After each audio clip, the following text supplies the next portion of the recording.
Hello guys, Jio ഫ്ലോവിൻ്റെ പുതിയൊരു വീട്ടിലേക്ക് എല്ലാവരും സ്വാഗതം. അപ്പോൾ ഗൈസ്, ഞാൻ ഇങ്ങനെ ഒരു വീഡിയോ ചെയ്യണം, നമ്മുടെ ചാനലിനകത്ത് അങ്ങനെ വീഡിയോസും കാര്യങ്ങളൊന്നും ചെയ്യില്ല, ഇങ്ങനത്തെ വീഡിയോസൊന്നും. പക്ഷേ നമ്മുടെ നാട്ടിൽ നടന്നൊരു സംഭവം ആയതുകൊണ്ട് നമുക്ക് ചെയ്യാണ്ടിരിക്കാൻ പറ്റത്തില്ല.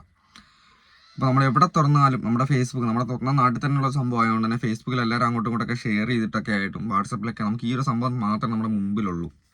അപ്പോൾ നിങ്ങൾക്കറിയാം, വേറൊന്നുമല്ല, പേരാമ്പ്ര ചെറുവന്നൂരിൽ നമ്മുടെ നാട്ടിൽ തന്നെ സോന എന്ന യുവതിയും ഭർത്താവും കൂടെ കാറിൽ സഞ്ചരിച്ചുകൊണ്ടിരിക്കുന്ന സമയത്ത് കാറ് പൊട്ടിത്തെറിക്കുകയും കാറിൻ്റെ അകത്ത് ഗർഭിണിയായ 8 മാസം ഗർഭിണിയായ ഭാര്യ സോന വെന്തു മരിക്കുകയും ഭർത്താവ് ഒരു തോടിൻ്റെ അടുത്ത് ആണ് വണ്ടിയുള്ളത്. അപ്പോൾ പെട്ടെന്ന് കാറ് തുറന്ന് തോട്ടിലേക്ക് ചാടി രക്ഷപ്പെടുകയാണ് ചെയ്തത്.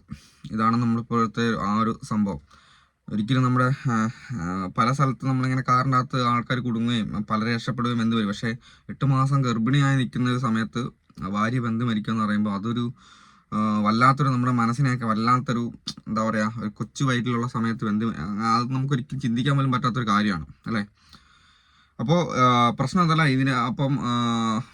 ഇത് പ്രശ്നം എന്താ വെച്ച് കഴിഞ്ഞാൽ ബാക്ക് സൈഡിലാണ് ഭാര്യ ഇരുന്നത്.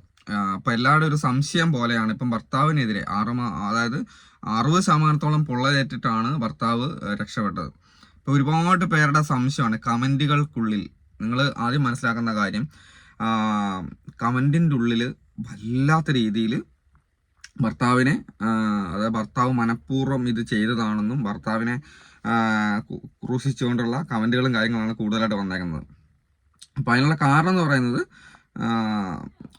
പരിശോധനയിലും കാര്യങ്ങളിലും പോലീസുകാരുടെ പരിശോധനയിലും കാര്യങ്ങളിലൊക്കെ ഇത്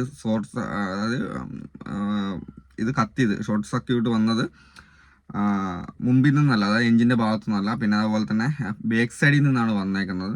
അപ്പോൾ എന്തോ ഒരു പൊട്ടിത്തെറി ഇതിനകത്ത് നടന്നിട്ടുണ്ടെന്നൊക്കെയാണ് പറയുന്നത്. അപ്പോൾ ഒരു കാരണവശാലും പുതിയൊരു വണ്ടിയും കൂടെ, ഒരു സ്വിഫ്റ്റ് കാർ പുതിയ വണ്ടിയാണ്. അപ്പോൾ പുതിയ വണ്ടിയും കൂടെ ആയതുകൊണ്ട് തന്നെ ഷോർട്ട് സർക്യൂട്ടോ കാര്യങ്ങളോ വരേണ്ട കാര്യമില്ല. വേറെ എന്താ പറയുക, എണ്ണ ടാങ്കിൻ്റെ അടുത്തു നിന്നുള്ള സംഭവങ്ങളൊന്നും വരാൻ ചാൻസ് ഇല്ല. അപ്പോൾ മൊത്തത്തിൽ ഈ പുള്ളിക്കാരനെതിരെയാണ് കാര്യങ്ങളൊക്കെ വന്നു കിടക്കുന്നത്. അപ്പോൾ നിങ്ങൾ മനസ്സിലാക്കേണ്ട കാര്യം, ഇങ്ങനെയൊന്നും അല്ല സംഭവിച്ചെങ്കിൽ ഓക്കെ, എല്ലാവരും ഇപ്പം പഴിതാർന്ന് 60% പൊള്ളലേറ്റ് ICU കിടക്കുന്ന ഒരു വ്യക്തിക്കെതിരെയാണ് ആൾക്കാർ ഫുള്ള് പറയുന്നത്. അപ്പോൾ ഇവർ തമ്മിൽ എന്തൊക്കെയോ എന്താ പറയുക, വിവാഹേതര പ്രശ്നങ്ങളും കാര്യങ്ങളൊക്കെ ഉണ്ടായിരുന്നു, ഇവരുടെ വീട്ടുകാരൊക്കെ ആയിട്ട് പ്രശ്നം ഉണ്ടായിരുന്നു. ആ ഒരു രീതിയിൽ നിൽക്കുന്ന സമയത്ത് ഇങ്ങനെയും കൂടെ സംഭവിച്ച സമയത്ത് മൊത്തത്തിൽ ഇയാൾക്കെതിരെ ആവുകയാണ്. തെളിവുകൾ മൊത്തം ഇയാൾക്കെതിരെ, അതായത് ഭർത്താവിനെതിരെ, സോനൻ്റെ ഭർത്താവിനെതിരെ ആവുകയാണ്. ഭർത്താവിൻ്റെ പേരും കാര്യങ്ങളൊന്നും പറയാത്തതെന്ന് വെച്ച് കഴിഞ്ഞാൽ പിന്നെ നമുക്ക് അതിൻ്റെ ആവശ്യമില്ലാത്തതുകൊണ്ടാണ്. അപ്പോൾ ഈ ഒരു അവസ്ഥയിൽ എല്ലാവരുടെയും മനസ്സിൽ ഭർത്താവാണ് കുറ്റക്കാരൻ എന്നുള്ള രീതിയിലാണ് കമൻറ്റുകൾക്കുള്ളിലും മൊത്തത്തിൽ ഷെയർ ചെയ്യുന്നത്, സോഷ്യൽ മീഡിയ ഫുള്ള് ഷെയർ ചെയ്യുന്നത്. നിങ്ങളൊരു കാര്യം ചിന്തിക്കണം, ഇത് പോലീസ് ഒരിക്കലും ഉറപ്പിച്ചിട്ടില്ല ഇയാളാണ് കുറ്റവാളി എന്നുള്ള രീതി, ഇങ്ങനെയാണ് സംഭവിച്ചതെന്നുള്ള രീതിയിൽ ഒരു രീതിയിലും ഉറപ്പിച്ചിട്ടില്ല. അങ്ങനെ ഒരു സാഹചര്യത്തിൽ ഒരു കാരണവശാലും ദയവ് ചെയ്തിട്ട് അയാൾക്കെതിരെ കുറ്റം ആരോപിക്കാനുള്ള ഒരു ഓപ്ഷൻ നമുക്ക് ആർക്കും വന്നിട്ടില്ല. നേരത്തെ ഇതിനാണ് പറയുന്നത്, എവിടെ തുറന്നാലും പറയുന്ന കാര്യങ്ങൾ ഭർത്താവിൻ്റെ ഒരു പ്രശ്നം കൊണ്ട് അങ്ങനെ ചെയ്താണെന്നാണ് പറയുന്നത്. പക്ഷെ ഒരു കാരണവശാലും അങ്ങനെ നിങ്ങൾ ആരും ഷെയർ ചെയ്യാനോ പാടില്ല. കാരണം അങ്ങനെയല്ല എങ്കിൽ, അതായത് ഈ ഒരു പ്രശ്നം നടന്നത് അങ്ങനെയല്ല എങ്കിൽ ആ പാവപ്പെട്ട മനുഷ്യൻ, അതായത് ഒന്നാമത്തെ കാര്യം ഇവരുടെ കൂട്ടുകാരുടെ ഒരു പോസ്റ്റ് ഞാൻ കണ്ടു. അതായത് ഒരു കൂട്ടുകാരി ഇതിൻ്റെ ഒരു പോസ്റ്റ് ഇട്ടേക്കുന്നത്, അതായത് ഈ ഭർത്താവിൻ്റെ കൂട്ടുകാരി ഒരു പോസ്റ്റ് ഇട്ടേക്കുന്നത്. അതായത് നമ്മളിപ്പം പെട്ടെന്ന് ഒരാൾക്ക് പെട്ടെന്ന് നേരത്തെ തീ പിടിച്ച സമയത്ത് ഭാര്യയെ രക്ഷിച്ചില്ല എന്നുള്ളതാണ് പരാതി. ഭാര്യ കൂടെ ഉണ്ടായിട്ട് ഭാര്യയെ രക്ഷിച്ചില്ല, സ്വന്തം തോടിൻ്റെ സൈഡിൽ വണ്ടി നിർത്തി പെട്ടെന്ന് ചാടി രക്ഷപ്പെടുകയാണ് ചെയ്തതെന്നാണ് പറഞ്ഞത്.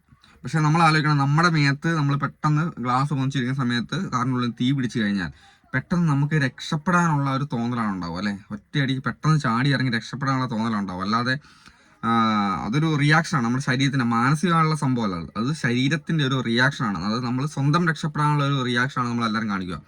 60% പൊള്ളലുണ്ടായ ഒരവസ്ഥയിൽ പെട്ടെന്ന് നമുക്ക് ചാടി ഇറങ്ങാതെ രക്ഷപ്പെടാതെ പെട്ടെന്ന് കാറ് തുറക്കാനോ അതിനൊന്നും ആ ഒരു ചിന്ത വരൂല. ചിന്ത എന്നല്ല, ആ ഒരു ശരീരത്തിൻ്റെ റിയാക്ഷൻ വരൂല. അപ്പം പുള്ളിക്കാരൻ ചാടി ഇറങ്ങി രക്ഷപ്പെട്ടു എന്ന് വെച്ചാൽ അടിയിൽ അടുത്ത് ചികിളി ഉണ്ടായിരുന്നു. പക്ഷേ ഇത് നമുക്ക് 2 രീതിയിലും ചിന്തിക്കാം. ഈ പറഞ്ഞ ആൾക്കാരുടെ കമൻറ്റ് വരുന്ന രീതിയിലും ചിന്തിക്കാം, അല്ലാത്ത രീതിയിലും ചിന്തിക്കാം. സ്വാഭാവികമായിട്ട് സംഭവിച്ചതായും ആസൂത്രിതമായി സംഭവിച്ചതായിട്ട് നമുക്ക് ചിന്തിക്കാം. പക്ഷെ എന്തിരുന്നാലും എന്തെങ്കിലും ആയിക്കോട്ടെ, എന്നാലും ഇതിന് ശരിക്കൊരു തീരുമാനമാകുന്നിടം വരെ ഒരു കാരണവശാലും പുള്ളിക്കാരനെ കുറ്റപ്പെടുത്തി. കാരണം പുള്ളിക്കാരൻ്റെ ജീവനും അപകടത്തിലാണ്. ICU ഇതുവരെ ഇറങ്ങിയിട്ടില്ലാന്ന് അറിയാൻ കഴിഞ്ഞത്. അപ്പോൾ നമ്മുടെ നാട്ടിൽ ഞാൻ ഇങ്ങനത്തെ വീഡിയോസും കാര്യങ്ങളൊന്നും പറയില്ല. കാരണം നമ്മുടെ സ്വന്തം നാട്ടുകാരനാണ്, പേരാമ്പ്രയാണ്, ഇരിങ്ങണ്ണൂരാണ്. അപ്പോൾ നമുക്കറിയുന്ന സ്ഥലമാണ്. അപ്പോൾ നമ്മുടെ നാട്ടിൽ തന്നെ ഇങ്ങനെ ഒരു വിഷയം നടക്കുന്ന സമയത്ത് അത് എവിടെ നോക്കിയാലും ഇത് തന്നെയാകുമ്പോൾ നമ്മൾ അതിനെതിരെ എന്തായാലും പ്രതികരിച്ചു പോകും. അപ്പോൾ ഇതിനൊരു ക്ലാരിറ്റി വരുന്നത് വരെ വെറുതെ കടന്നിട്ട് നിങ്ങൾക്ക് സോഷ്യൽ മീഡിയയിൽ റീച്ച് കിട്ടാൻ വേണ്ടി, അതാണ് മെയിൻ, സോഷ്യൽ മീഡിയയിൽ റീച്ച് കിട്ടാൻ വേണ്ടി വെറുതെ കടന്നിട്ട് ഒരാളെ കുറ്റക്കാരനാക്കിയിട്ട് ഇങ്ങനെ പ്രതികരിച്ചുകൊണ്ടിരിക്കുന്നത്. അതിനൊരു ഉറപ്പ് വരണം. പോലീസുകാരൊക്കെ ഉണ്ടല്ലോ, നമ്മളല്ലോ തീരുമാനിക്കുന്നത്, പോലീസും കോടതിയൊക്കെയാണ് കാര്യങ്ങൾ തീരുമാനിക്കുന്നത്. കണ്ടു നിന്ന ആൾക്കാരായാലും പറഞ്ഞത് ഒരു തീഗോളമായിട്ട് പുള്ളിക്കാരൻ വെള്ളത്തിലോട്ട് മാറുന്നതാണ്. അങ്ങനെ തീഗോളമായി നിൽക്കുന്ന സമയത്ത് ഒരാളെ രക്ഷിക്കാൻ പറ്റുമോ? സ്വന്തം മേത്ത് നമ്മുടെ മേത്തൊരു ചെറിയൊരു മെഴുകുതിരി ഉരുകി വീണ് കഴിഞ്ഞാൽ നമ്മുടെ അവസ്ഥ എന്തുവാ?